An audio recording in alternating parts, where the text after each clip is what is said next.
What's good? So between all the excitement of the fights today, I forgot that it's barely Friday, and we have some big fights. Big fight tomorrow: Manny Pacquiao versus Adrien Broner, and we have reached the point where Floyd Mayweather and Manny Pacquiao, they have reached the point in their career. I think they're both in their 40s now. If Manny Pacquiao's not in his 40s, he's in his late 30s, gonna reach 40s soon. I think he is 40 already, but we have reached the point where we forget that they're fighting, or we don't even know that they're gonna fight till afterwards.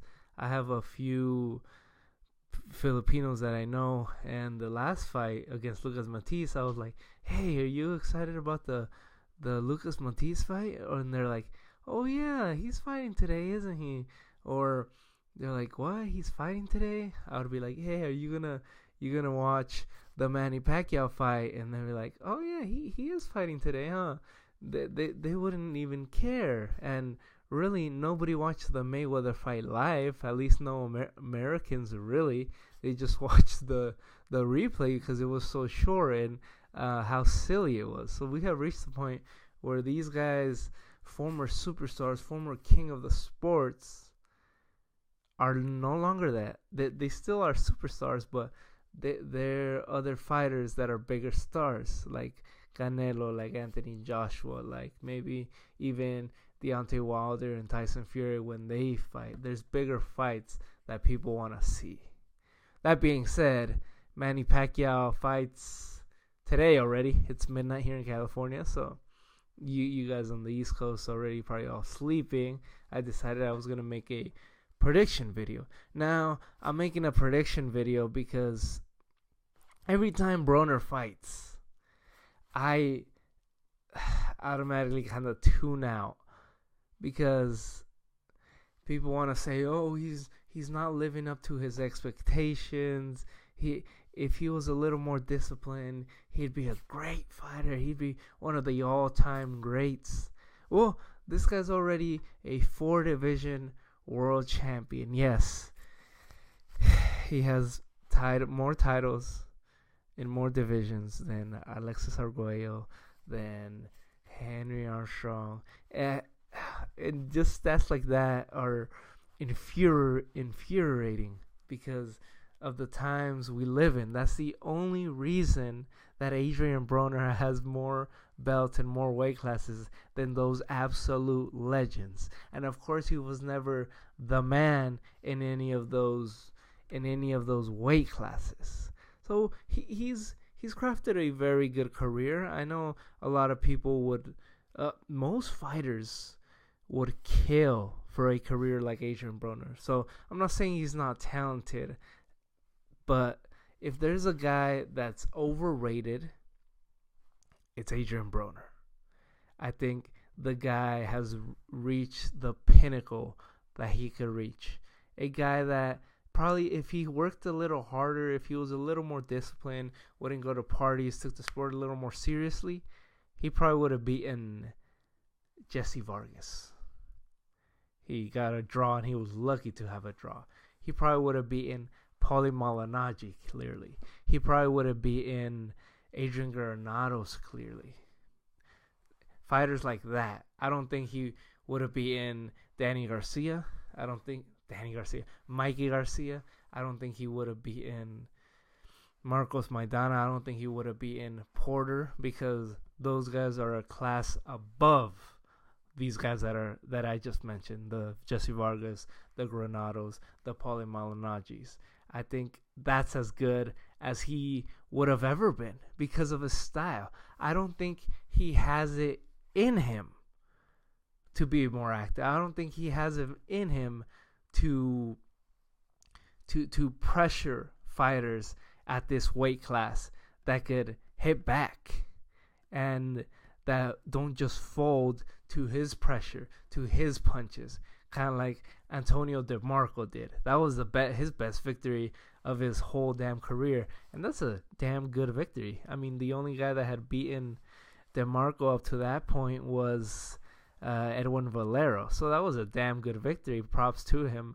But his best days were at lightweight, since leaving lightweight, he's won a couple belts, but he was never the man in the division.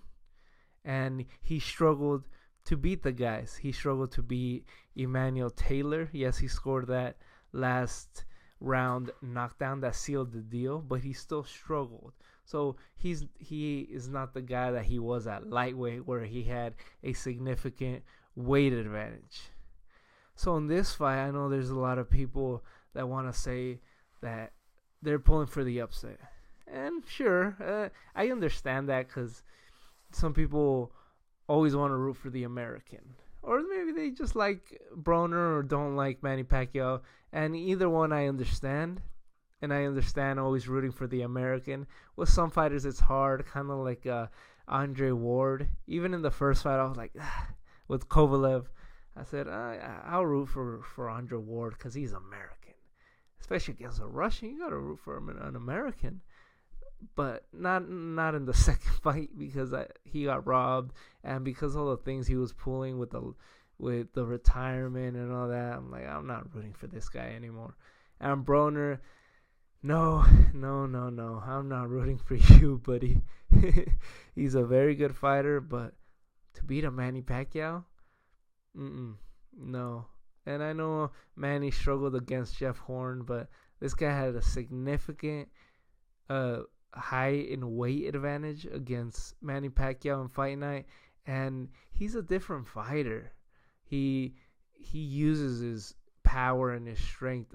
He used it against Pacquiao. He used the pressure. He fought a dirty fight. He was rough in there. He threw punches no matter what. He fought dirty in there. He was nasty. He was gritty.